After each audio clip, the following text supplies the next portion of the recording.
Eu acho o seguinte, o fato dele ter querido pedir asilo não tem nenhum problema. Não é crime. O sujeito pode ter vontade de pedir asilo por diversas razões. E aí você pode dizer, não, mas ele não é perseguido político. Não, ele diz que é, e se o governo lá aceitar, está dado o asilo. Eu não vejo problema nenhum. Nem quando ele foi para a Embaixada da Hungria. Não, isso é direito do cidadão pedir asilo. Teve um monte de gente no Brasil que não foi preso, não foi nada, e pediu asilo, não. Se autoexilou. Eu não vejo nada demais isso. E você? Mas Desculpa, eu acho o seguinte, o problema todo não é que é crime ou não. O fato é que isso aí indica que ele pode evadir-se de um processo ao qual ele está respondendo na Suprema Corte. Então, se ele tem intenção de sair do país, aí isso torna tudo um pouco mais complicado. Nesse aspecto, não é que... Não, pedir asilo, todo mundo sai pode, mas do país. significa o seguinte, ele não pode sair do país, ele está respondendo uma ação. Então, ele é uma fuga da justiça. Não, mas não é isso. Porque é o seguinte, toda pessoa que é processada por um governo e se diz perseguida, mesmo que seja mentira, tem direito de dizer. Tem direito de dizer. O outro país que julgue se as coisas são assim ou não. Mas não, Merval, eu estou entendendo o seu ponto de vista, que toda pessoa, todo cidadão tem o direito de fazer isso. Eu estou olhando da perspectiva da justiça, a justiça olha esse movimento e fala, vem cá, eu tenho um processo aqui, eu preciso completar esse processo. Então, ele está querendo fugir da mesma forma que a Zambelli. O que me chama... Fugir é direito do cidadão que está sendo perseguido pela polícia. Pode fugir à vontade. Que não é crime. Sim, mas a justiça tem que tomar alguma decisão a respeito disso. Da perspectiva da justiça, a justiça tem que fazer alguma coisa com essa informação. Não são conversas normais, nem na forma, nem no conteúdo. Então, além da grosseria das palavras entre... do filho em relação ao pai, né? Eu queria... Sem falar do Silas Malafaia. Sem falar do Silas Malafaia. Vamos começar aqui só em família. Em família. Eu acho que essa coisa da conversa principalmente Bolsonaro com o Eduardo, mostra 3 pontos. Primeiro, que Eduardo não está seguro sobre o apoio americano. Acho que isso é uma informação importante. Ele faz declarações demonstrando ter muita segurança do que lá sobre intimidade, intimidade na Casa Branca, mas ele disse que esse apoio é frágil, né? Que é tudo melindroso. Ele pede um tweet vaselina. Ele fala que e aí a outra coisa que revela, né? Revela então essa insegurança dele em relação até que ponto o Trump vai até que ponto o Trump está disposto a ir contra os interesses do Brasil para proteger a família e Jair Bolsonaro. Depois ele mostra que toda essa conversa de que, né, da anistia, ele não está interessado nisso. Ele não está interessado na anistia, eles não estão interessados na anistia das pessoas que executaram, que quebraram os 3 poderes, os seguidores de Bolsonaro que quebraram a sede dos 3 poderes. Eles estão querendo uma coisa específica para Bolsonaro, inclusive acha que é uma oposição. Ou se faz isso, ou se colocar essas pessoas em prisão domiciliar e tal, ou então faz a defesa ou faz uma salvação do próprio Bolsonaro. Essa questão fica clara também. Outra questão é muita fragmentação e briga dentro da direita. A direita está toda fragmentada sobre esse assunto, né?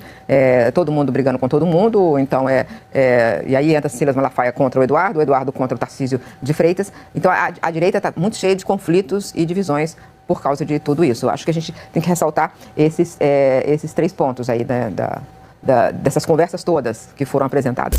Não, é inacreditável, né? Primeiro, o Trump deu uma sequência de tweets. Falou Jair Bolsonaro no CPF.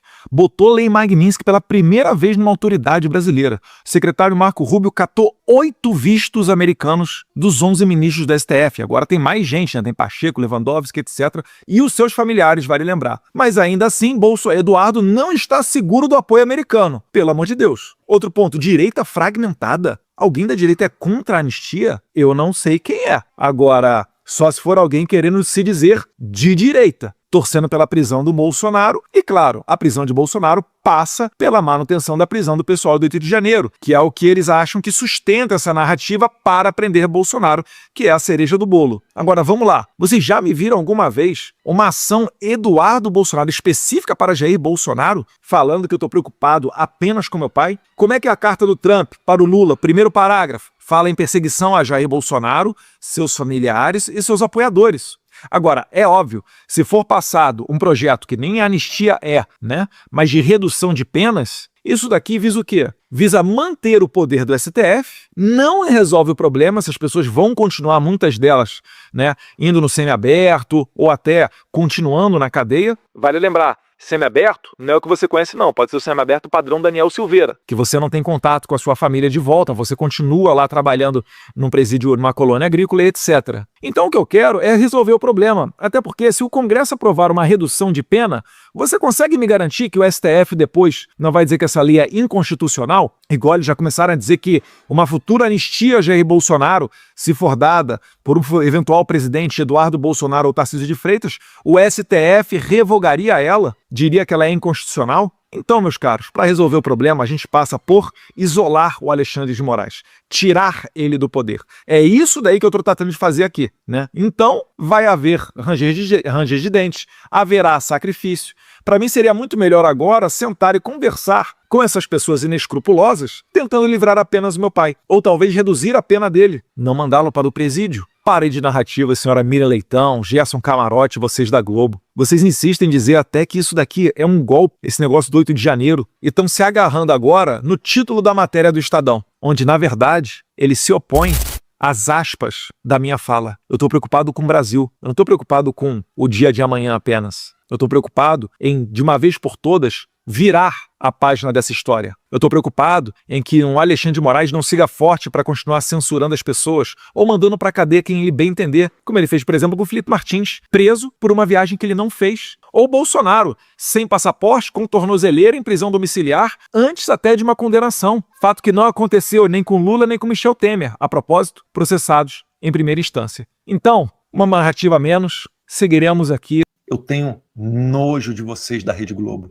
Eu tenho nojo de vocês que protegem o Alexandre de Moraes. Eu tenho nojo de vocês que mentem, tentando dizer que eu estou aqui atuando simplesmente para proteger o meu pai. Vocês são aquela orquestra tocando violino enquanto o Titanic está afundando. Vocês estão assistindo os últimos dias de um regime, pode ter certeza. Mas antes de qualquer ditadura cair, eles ainda dão seus últimos tiros. É a última cota de sacrifício nossa. É por isso que eu tenho certeza. O pastor Silas Malafaia está na conduta correta. Tem que peitar esses caras. Porque ser intimidado, aceitar a intimidação e silenciar é tudo que eles querem. E quando você faz isso, é igual uma gotinha de sangue no mar. O tubarão vem para cima com gosto. Então, parabéns, pastor Silas Malafaia. O senhor tem que ir para o enfrentamento. É a única chance que a gente tem. Nós somos aquela manada de búfalo. Se todo mundo correr para cima daquele leão sozinho, que vira e mexe, vem aqui, abocanha um ou outro, a gente vai acabar com esse problema. E todos nós, enquanto coletivo, seremos mais livres e mais felizes. Essa é a minha luta, pode ter certeza. E pode ter certeza, eu tenho fé em Deus que a gente vai ganhar. Nós sairemos vitoriosos e vai valer todo o sacrifício que a gente está fazendo. Todas as minhas contas bloqueadas, da minha esposa, esse é outro assunto também que a gente tem que falar. Estão falando um monte de besteira aí, mas a gente está aqui para mostrar a verdade. Espero que eu ainda tenha minhas redes sociais e não seja censurado. Isso aí é um volume muito grande, né? Impressiona. Uma parte são as doações que ele já disse que tinha recebido, mas o fato é que vai se abrir uma nova linha de investigação a partir desse dinheiro. Quer dizer, isso está agora nesse relatório, mas ele abre aí uma nova linha de investigação. Eles querem descolar Eles querem descolar e entender melhor exatamente a origem, porque há indícios de lavagem de dinheiro, há transferências não declaradas até para o Eduardo, há muita informação ali que precisa ser mais bem entendida. A Flávia, inclusive, falava sobre essa suspeita, né? Que você, na verdade, quando quebra um sigilo, você traz um monte de gente a rastro, né? O relatório, que são os anexos, né? Vou chamar assim, do relatório original, do inquérito original, ele traz esse calhamaço e há informação, porque já havia suspeita, na origem do inquérito, havia suspeita de que Jair Bolsonaro financiou, né? Patrocinou a viagem, a estadia, enfim. Mas isso ele falou mesmo, mandei 2 milhões. Ele assumiu os 2 milhões, mas já com o inquérito aberto, quando ele é convidado a depor sobre esse inquérito já da atuação de Eduardo Bolsonaro. Aí ele diz que mandou 2 milhões. O relatório fala que, afora os 2 milhões, tinham mais 100 e poucos mil que ele não tinha declarado e que ele também tinha direcionado ao filho. Por conta dessa desconfiança, a Polícia Federal pede o relatório de informações financeiras. Quebra o sigilo. E quando vem com os dois, né? Jair Bolsonaro e Eduardo Bolsonaro. Quando vem esse material, eles encontraram 50, apontaram, né, o COAF, 50 operações atípicas, né, que eles chamam. 4 de Bolsonaro, 4 de Eduardo Bolsonaro e 42 de pessoas outras que fizeram movimentações com esses dois. Então, é daí que acende um alerta. Peraí, pode ter mais coisa aqui afora esse financiamento. Quer dizer, a ajuda material de Bolsonaro para o filho é um dado relevante, concreto, que já está presente no inquérito. E, inclusive, né, é parte dessa investigação da ação coordenada de coação. Agora, veio um caminhão de outras coisas, que aí é o que Miriam traz em relação a... Pode vir mais investigação. Esse relatório da Polícia Federal, ele está tratando de alguns crimes específicos. Um desses crimes é aquele de coação no curso do processo. Então, os recursos destinados ao filho dele, Eduardo Bolsonaro, para se manter no exterior, né, enfim, para pagar as contas dele lá, estão sendo identificados como uma forma dele ser coautor das ações do filho, no sentido de fazer com que haja essa coação por parte dos americanos, do presidente americano, contra os poderes judiciário e legislativo.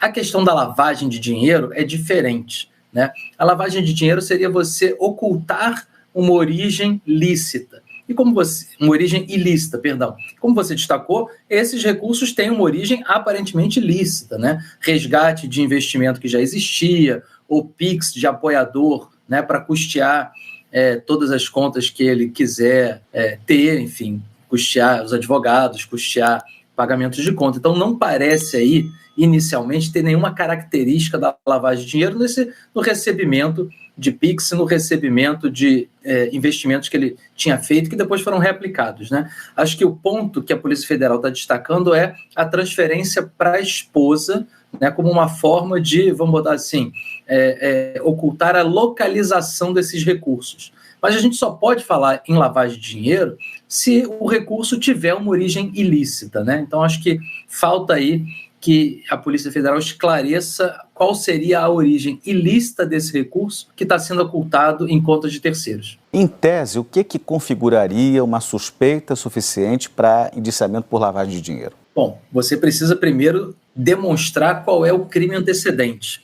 né? Assim, se esse dinheiro tem uma origem ilícita, então ele é proveniente de um crime. Que é um protesto que foi longe demais. Né? Qual o crime que gerou esse recurso? Porque, embora ele esteja sendo, né, acusado por vários crimes e indiciado por vários outros, né, nenhum desses crimes pelos quais ele está respondendo tem como característica a criação de valor, né? Não são crimes patrimoniais. Ele não está sendo acusado de ter praticado um crime para receber dinheiro.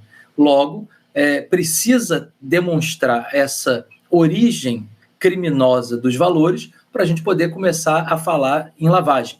Não precisa ter uma prova, mas precisa pelo menos descrever qual seria esse crime que gerou o recurso que se pretende lavar, né? Então, eu acho que esse indiciamento por lavagem de dinheiro, ele é um pouco mais frágil, diferente, né, de quando você tenta demonstrar o uso de recursos, ainda que lícitos, né, para financiar as ações de uma pessoa que estaria praticando crime em tese, que é o que a Polícia Federal alega que ocorre no caso do Eduardo Bolsonaro, e aí com a coautoria dele, né? Não só de trocando mensagens, o que tem que fazer, o que não tem que fazer, como que você pressiona, como que você faz com que a autoridade de um outro país pressione as autoridades do nosso país, né, buscando esse interesse específico, né, de coagir uma autoridade no curso de um processo para beneficiá-lo, né, pessoalmente, ele quer o benefício, né?